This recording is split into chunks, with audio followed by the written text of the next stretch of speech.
Episode 1, Literature and the Great Gatsby Movies. So I chose to do the Great Gatsby books because when I was younger, it was one of the first books I read in high school, and I absolutely loved it. Then when I went and watched the 2013 movie, I also fell in love with it. It was one of my favorite books, and I was so excited that we got to do it this year in English.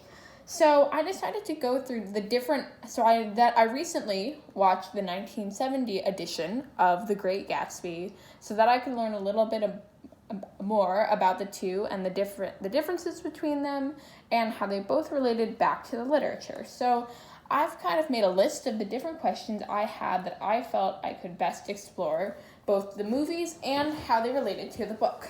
So one of the first questions I asked myself when kind of analyzing the movies was, did I feel that the movies encaptured Fitzgerald's vision for the book? So then I decided, what was Fitzgerald's vision for The Great Gatsby? And I kind of broke it down into a couple different major themes. So the first was, again, more of a tone thing, but to capture the allure of the wealth and the glamour of the 1920s, specifically for those in the wealthy portions, like those living in West and East Egg. The second, and in that area, I think that both the 2013 movie and the 1970s movies excelled. You saw these incredible houses, and you saw the parties that would be done. And now I felt that, and I'll talk about this a little bit throughout, because I thought that the greatest difference I saw between the 1970s version and the 2013 version had to do with the presentation of the parties and the glamour, and I think specifically this had to do a little bit with the movie editing, but how the 2013 version intensified the feelings of the glamour, and it was very in your face. And for me, that really worked because I felt that I could feel kind of the extravagance, and it was all kind of floating around my head. However, when watching the 1970s one, I still felt the charm and the glamour that was associated with the wealth of the 1920s. So I felt that both of those movies did a really great job of showing off that kind of lifestyle and making it seem alluring but kind of out of reach, especially when you see those beautiful cars or when you see the horses, or when you're seeing those close-up shots of like the Buchanan's house in the 2013 version. So then the second kind of pinnacle of The Great Gatsby that I felt that Fitzgerald wanted to capture was the romance of Gatsby and Daisy, but specifically the hopeless aspect of it. So when I read The Great Gatsby, I was never really one that focused on the romance between Daisy and Gatsby, because I did look at it through a modern lens, and I saw that their relationship wasn't healthy. You could see how it didn't seem to have healthy bonds together, and it seemed, as you could see, Daisy left him in the end, so it doesn't seem to have that true love element. However, as someone who's a big fan of many of Fitzgerald's books, I know that this still is written with the romantic ideas in mind, even though it doesn't end happily, as many of his books don't.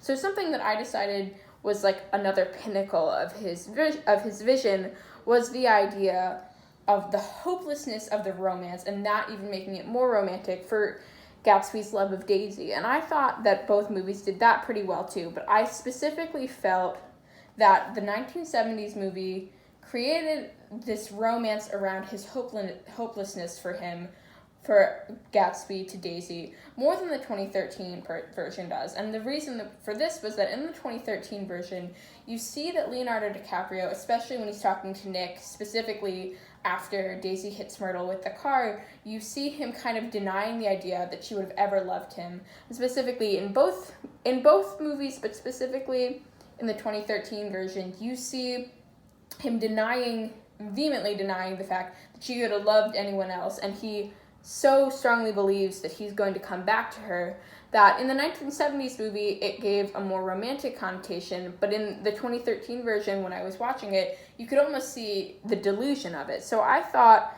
that as far as that idea and the more romanticism of it worked better than the 1970s movie, and I think again that kind of works with a more modern audience. Obviously it's been 50 years since the last movie was made, impacts the way we look at those modern relationships. And I know that in class we talked about how Daisy's role when she leaves is both, we see the anger that both Nick has and the audience should have towards her. But then we also looked at her as a woman. How did that impact whether or not she would have been able to leave? And I think we do look at it with a more modern lens.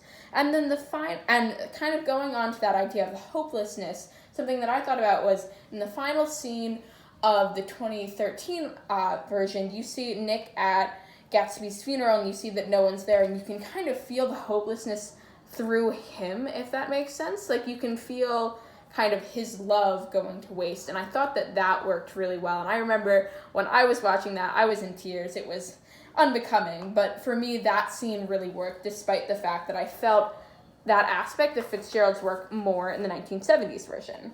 Now, the final pinnacle of The Great Gatsby that I think Fitzgerald wanted to show was the glitz and glamour of the movie, or that affluence, is not truly attainable, especially to those who don't come from money. As you see through Myrtle, Wilson, and even through Gatsby, who, while he does attain all of these riches, you find out that it was through an illegal practice, and in the end, he loses it all. He isn't able to have the girl, whereas the wealthy people, Tom and Daisy, you see them escape and get to continue to live in their money and their ignorance, as Nick Carraway says. So I thought that the older movie also did a better job of portraying the hopelessness of the poor people and the idea that the American dream is not actually a realistic thing to happen.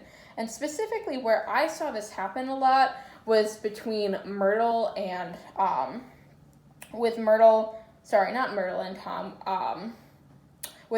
Wilson, because I found that one scene, so we know the scene where Myrtle and Wilson have that confrontation right before Myrtle is hit, and she talks about, and you see Wilson, he is worshiping the eyes of T.J. Eckleburg, and there's this amazing moment in the 1970s movie where he's looking at that and he's almost like hypnotized by those eyes, and she says it's just a poster, it's just an advertisement. That's what she says. And I thought that even though the 1970s movie, obviously I would assume this is partially due to the limited impacts they could make with movie making as opposed to 2013, but it is a little bit more toned down, which made kind of the party scenes and everything feel less intense.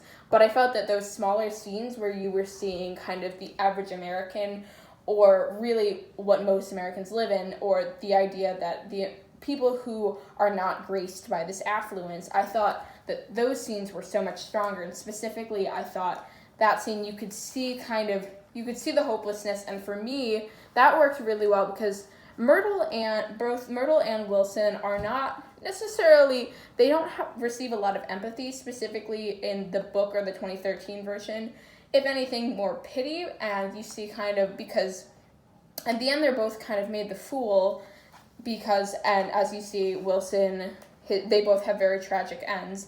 But I thought that in this version you could see that, like, how desolate it is, how even though we see throughout this book the glamour of the 1920s, it's a good look into how the 1920s were in reality. And I'm going to talk a little bit more about that in my next episode when looking at the history of The Great Gatsby. So I thought that all of those, both movies did a great job at portraying those three aspects of Fitzgerald's books. And so then the next thing, so as far as did the movie capture one idea more than the other, I felt that overall they were split equally, and I think partially, I remember I was having an argument with my parents because I watched the 2013 version and I loved it, and they said, oh, we don't really like that version, we liked the 1970s version, because that was kind of the one they grew up with. And they made the great point that the 2013 version does kind of turn it into more of an adventure, if that makes any sense.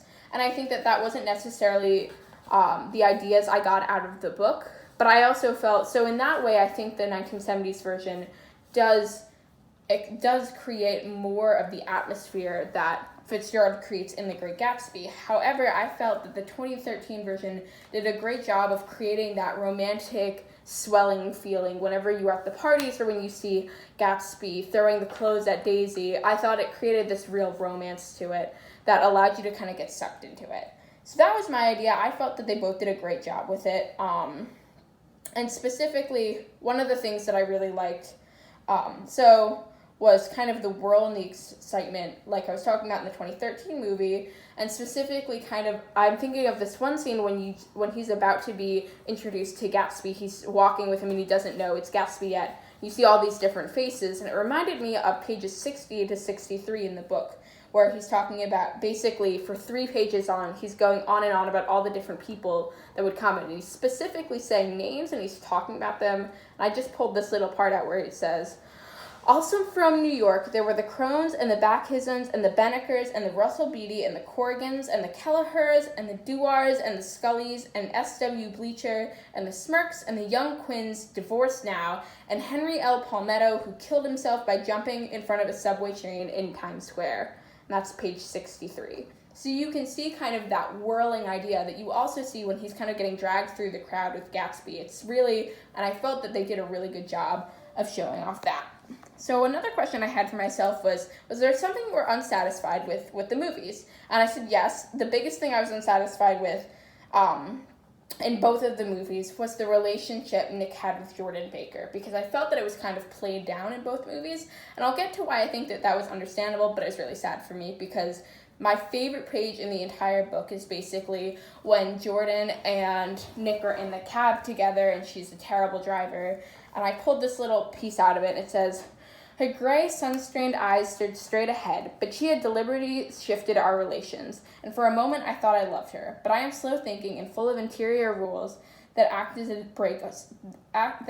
brakes on my desires. Page 58.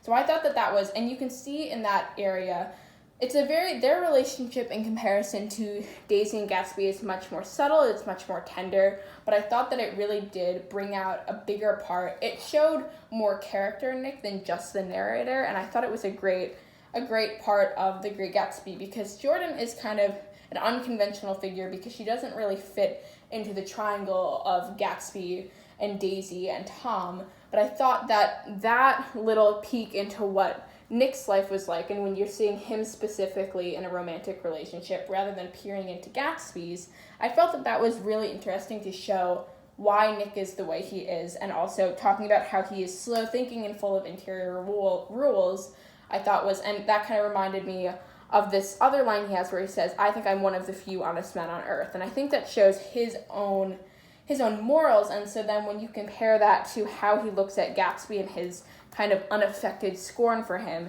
for me, that never added up. But I also, so saying that, I was very upset about that relationship kind of being played down. I thought that they did a great job with, I thought that I understood why they kind of shunted Jordan to the side in, like, especially in the later parts of the book, because I think that Gatsby in this world becomes kind of Nick's entire world when he's looking at everything, and at the end of it, it leaves him kind of in a desolate spot because he does not know what to do with himself, because he becomes wrapped up in this world of money, and at the end of it, he isn't one of those affluent people, so he simply can't survive in that place. And I think that to have kept that relationship, especially when you see him kind of spiraling specifically in the 2013 version, it wouldn't have worked very well.